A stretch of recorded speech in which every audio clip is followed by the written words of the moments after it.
कभी कभी हमसे बेहतर कोई और हमें जानते हैं। शायद वो हमारे अपने हो सकते हैं, हमारे मित्र हो सकते हैं, या फिर कोई और हो सकते हैं जो अनजाने व्यक्ति भी हो सकते हैं। हमारे भीतर के कभी गुणों को भी पहचान लेते हैं। कुछ चीज़ें हमसे छिपी होती हैं, कुछ चीज़ें बिल्कुल हम खोजने पर भी हम उन तक नहीं पहुंच पाते हैं, हम उन्हें देख नहीं पाते हैं, जान नहीं पाते हैं।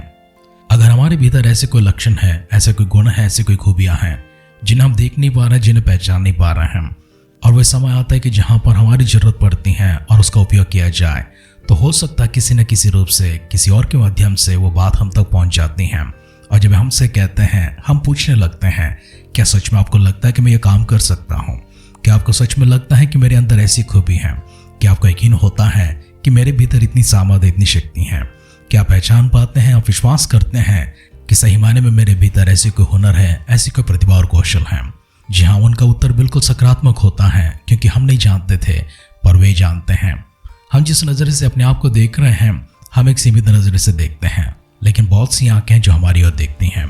हम जितनों के साथ में जान पहचान रखते हैं और हमारा संपर्क जितनों के साथ में होता है, वे किसी न किसी और चीज़ को हमारे भीतर ढूंढते हैं। हो सकता है कोई अच्छे गुणों को ढूंढते हो, लेकिन अधिकतर लोग तो बुरे गुणों को ढूंढते हैं। आपके इर्द गिर्द और आपके संपर्क में रहने वालों में अगर कोई ऐसे हैं जो आपके भीतर के गुण लक्षणों को, और अगर उनमें से अच्छे लक्षणों को खोज करने वाले आपके साथ में रहते हैं, ये सच में आपके लिए खजाना होता है, आपके लिए भाग्य होता है। जिस तरह से मनुष्य हमारे भीतर के गुण लक्षणों को, हमारी क्षमताओं को, खूबियों को, हमारी ताकतों को, हमारी सामर्थ्यों को, हमारी योग्यता और हमारे कौशलों को किस तरह से वे ढूंढ निकालते हैं, उसी तरह से परमेश्वर भी हमारे भीतर झांकते रहते हैं। क्योंकि परमेश्वर अंतर्यामी है और सर्वज्ञ परमेश्वर है, और वे जानते हैं कि हमारे भीतर क्या है, क्या नहीं है। जिन्होंने हमको रूप दिया है, हमें सृजा है, और जिन्होंने हमें संसार में रखा है, और जो हमारी उम्र को आगे बढ़ाते जाते हैं, वे भली भांति जानते हैं कि आज हमारे पास क्या है और आज हमारे पास क्या नहीं है, कल हमारे पास क्या था और क्या नहीं था, और आने वाला कल हमारे पास क्या होगा, क्या नहीं होगा। ये सब परमेश्वर जानते हैं। इसलिए परमेश्वर मनुष्यों को जब ताकते हैं, उनके गुणों को, उनके लक्षणों को, उनकी खूबियों को बाहर खोजकर परमेश्वर उनके हिसाब से अपना काम करवाना चाहते हैं। आइए हमारे अध्ययन को निर्गमन की किताब 3 अध्याय में आगे जारी रखने से पहले फिर से एक बार अपने आप को खुदावंद के हाथों में समर्पण करते हैं। मूसा की जीवन आगे किस तरह से बढ़ती है, किस तरह से परमेश्वर मूसा के भीतर झांकते हुए उनकी खूबियों को बाहर निकालते हैं और उन्हें अगुआ के रूप में खड़ा करते हैं। आइए वहां तक पहुंचने से पहले मिलकर दुआ करते हैं। अनुग्रहकारी पिता परमेश्वर, सर्वज्ञ परमेश्वर होकर, सर्वांतर्यामी होकर, सब कुछ जानने वाला, सब कुछ पहचानने वाला, हमारे मनों में विचार उत्पन्न होने से पहले ही सब कुछ पहचानते हुए और उन्हें सही समय पर हम तक पहुंचाने वाले, अनुग्रह और प्रेम से भरा हुआ हमारे स्वर्गीय पिता परमेश्वर, शुक्रिया अदा करते हैं, सम्मान आपके करते हैं, गौरव आपकी करते हैं, आदर करते हैं प्रभु जी, उपासना आपकी करते हैं, आराधना आपकी करते हैं। भाग्यवानों की गिनती में प्रभु जी आपने जिस तरह से हमें रखा है कि आप हमारे भीतर झांकते हैं, हमारे भीतर खोजते हैं और प्रभु जी हमारे गुण लक्षणों को बाहर निकालते हैं। धन्यवाद करते हैं खुदा परमेश्वर हर एक विषय के लिए, हर आशीर्वाद के लिए, हर खूबी के लिए।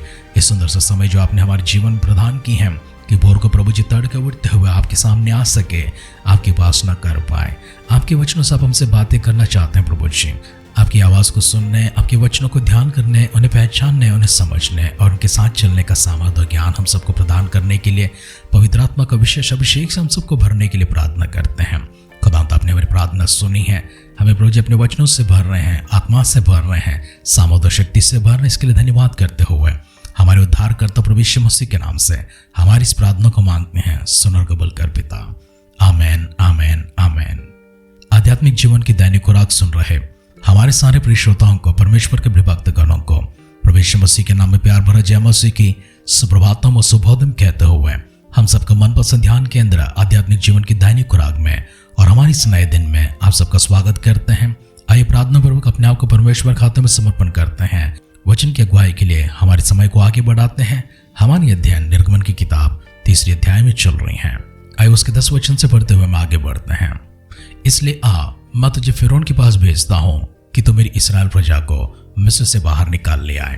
तब मूसा ने परमेश्वर से कहा, मैं कौन हूं जो फिरौन के पास जाऊं और जो इसराइलियों को मिस्र से निकाल ले आऊं? उसने कहा, निश्चय मैं तेरे संग रहूंगा और इस बात का कि तेरे भेजने वाला मैं हूं तेरे लिए यह चिन्ह ठहराऊंगा कि जब तू उन लोगों को मिस्र से निकाल चुका तब इसी पहाड़ पर आकर परमेश्वर की उपासना करेगा। मूसा ने परमेश्वर से कहा, जब मैं इसराइलियों के पास जाकर उनसे यह कहूं कि तुम्हारे पितरों के परमेश्वर ने मुझे तुम्हारे पास भेजा है, तब यदि मुझसे पूछे कि उसका क्या नाम है तब मैं उनको क्या बताऊं? परमेश्वर ने मूसा से कहा, मैं जो हूं सो हूं। फिर उसने कहा, तो इस्राएलियों से यह कहना कि जिसका नाम मैं हूं उसी ने मुझे तुम्हारे पास भेजा है। फिर परमेश्वर ने मूसा से यह भी कहा कि तो इस्राएलियों से यह कहना कि तुम्हारे पितरों का परमेश्वर अर्थात इब्राहिम का परमेश्वर, इसहाक का परमेश्वर और याकूब का परमेश्वर यहोवा, उसी ने मुझको तुम्हारे पास भेजा है। देख, सदा तक मेरा नाम यही रहेगा और पीढ़ी पीढ़ी से मेरा स्मरण इसी से हुआ करेगा।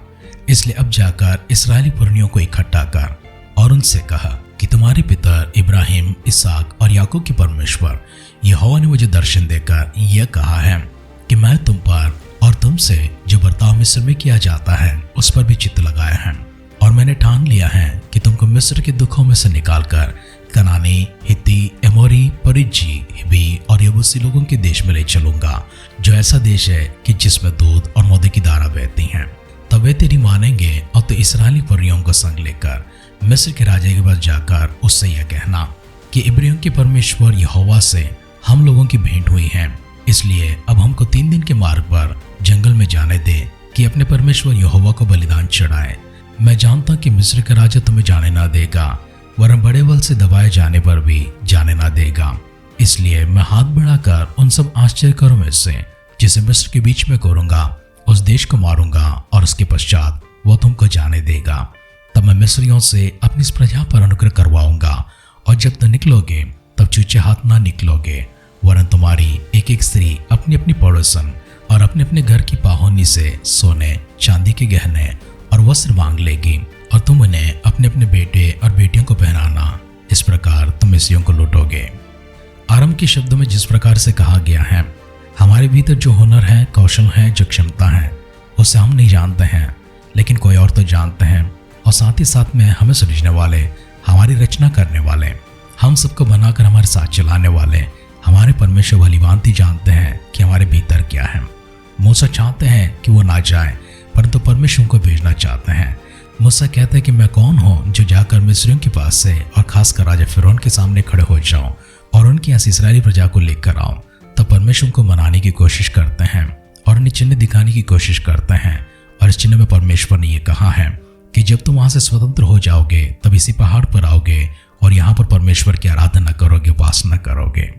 लेकिन मूसा ने एक सवाल परमेश्वर से पूछा, मैं इब्रियों के पास जाऊंगा, मेरी प्रजा के पास जाऊंगा, आपकी प्रजा के पास जाऊंगा, और अगर वो सवाल मुझसे पूछे कि किसने तुम्हें भेजा है, तुम उनको क्या परिचय दो, आपके भेजने वाला अर्थात उस परमेश्वर का क्या नाम बताओ। तो परमेश्वर ने कहा, मैं जो हूं सो हूं। जाकर उनसे कहना, मैं ही इस प्रकार से कहता है, और साथ ही साथ ये भी कहना, इब्राहिम का, इसहाक का और याकूब का परमेश्वर जो तुम्हारे पितरों का परमेश्वर है यूं कहता है। तब जाकर वे मान जाएंगे। और फिर उनके सामने अकेला ना जाना, इस्राएल के पुरनियों को इकट्ठा करो, उनसे बातें करो, उन्हें भी अपने संग लेकर जाओ। तब फिर उनके सामने जाकर प्रकट हो जाओगे, उनसे बताओगे, लेकिन फिरौन तुम्हारी बात न सुनेगा, बड़े बड़े बल दिखाने पर भी तुम्हारी बात ना सुनेगा। उसके बाद मैं अपने हाथ बढ़ाकर आश्चर्य कर्मों को वहां पर दिखाऊंगा, जिसके कारण से वो तुम पर दया करेगा, और मिस्र भी तुम पर दया करेंगे, और तुम वहां से स्वतंत्र हो जाओगे। और आते समय तुम छूचे हाथ ना निकलोगे, वरन सभी लोग सोने, चांदी और पहनाओं के साथ में वहां से निकल आएंगे। इस तरह कहते हुए परमेश्वर ने मूसा को मनाकर मिस्र के राजा फिरौन के सामने खड़ा करने के लिए, और खासकर मूसा को एक अगुवा बनाते हुए, एक नेता बनाते हुए, जो लक्षण के भीतर पहले से ही थी पर उसे बाहर नहीं निकाल पा रहे थे। हमने देखा था किस प्रकार से हत्यारे बनकर मूसा भयभीत होकर फिरौन के सामने से मिस्र से भागकर मिद्यान में चले जाते हैं, और मिद्यान में चरवाहा बनकर 40 वर्ष बिताते हैं। 40 वर्षों में मूसा अपने आप में कमजोर हो गए हैं। इन 40 वर्षों में मूसा अपने उद्देश्य को भूल गए हैं। इन 40 वर्षों में जो आक्रोश उनके भीतर थी, जो क्रोध उनके भीतर थी, वो सब मिट चुका है। अब मूसा एकदम शांत हो चुका है, चरवाहा बनकर भेड़ों को, बकरियों को चराने लगा है, और अपने भीतर से इस विचार को बाहर निकाल दिया है कि इब्रियों के संग में रहना है, इब्रियों का न्याय करना है, उनका छुटकारे के लिए कार्य करना है। मूसा तो भूल गए हैं, मूसा तो छोड़ दिए हैं, लेकिन मूसा को जन्म देकर उनके जन्म पर सभी लोग मर रहे थे, परंतु उनको जीवित रखकर उन्हें आगे बढ़ाने वाला परमेश्वर किसी चीज को भूलते नहीं है, जिस कारण से उनके जन्म के समय ही उन पर अनुग्रह दिखाते हुए, उनको जीवन दान देते हुए उन्हें मिस्र देश में लेकर जाते हैं, सारी विद्या में प्रवीणता को सिखाते हैं, परमेश्वर उस उद्देश्य को सफल करने का आज सही समय ढूंढते हुए मूसा को फिर से एक बार खोजते हैं और पर्वत के पास आते हैं, उनसे बातें करते हैं। परमेश्वर की और मूसा के साथ में मुलाकात होती है। इससे पहले मूसा ने कभी परमेश्वर से बात नहीं किया है और न ही परमेश्वर ने कभी मूसा से बात किया है। हम जानते हैं मूसा एक साधारण मनुष्य की तरह, एक साधारण इब्री की तरह जन्म लिया है और उन दिनों में इस प्रकार से देखा जाए यहाँ तक इस्राएली भूल चुके हैं। परमेश्वर स्वयं कहते हैं कि मेरी प्रजा मुझे भूल चुके हैं, मेरी प्रजा मुझे पहचानती नहीं है, वे मुझसे दूर हो चुके हैं। और इसी प्रक्रिया में देखते हैं उनमें से ऐसा कोई व्यक्ति ना रहा जो परमेश्वर को देखे, उनसे बातें करे, उनको पुकारे, वरन सब लोग भूल गए थे। उनका कराहना, उनका चिल्लाना, उनका रोना देखकर परमेश्वर ने इस्राएलियों को छुड़ाने के लिए और सबसे बढ़कर परमेश्वर ने याकूब से जो प्रतिज्ञा किया था, याकूब से पहले जो इसहाक से प्रतिज्ञा किया था, इसहाक से पहले सर्वप्रथम परमेश्वर ने इब्राहिम से प्रतिज्ञा किया था कि मैं तेरे संतान को कनान देश में लेकर जाऊंगा, दूध और शहद बहने वाले उस देश में लेकर जाऊंगा जो कनानियों की है, हित्तियों की है, परिज्जियों की है, यबूसियों की, अमोरियों की है। इतने उपजाऊ देश में मैं तुम्हें ले जाकर वहां पर बसाऊंगा। तेरी संतान के विषय में चिंता ना कर, तेरी संतान को मैं उच्च स्थान पर लेकर जाऊंगा।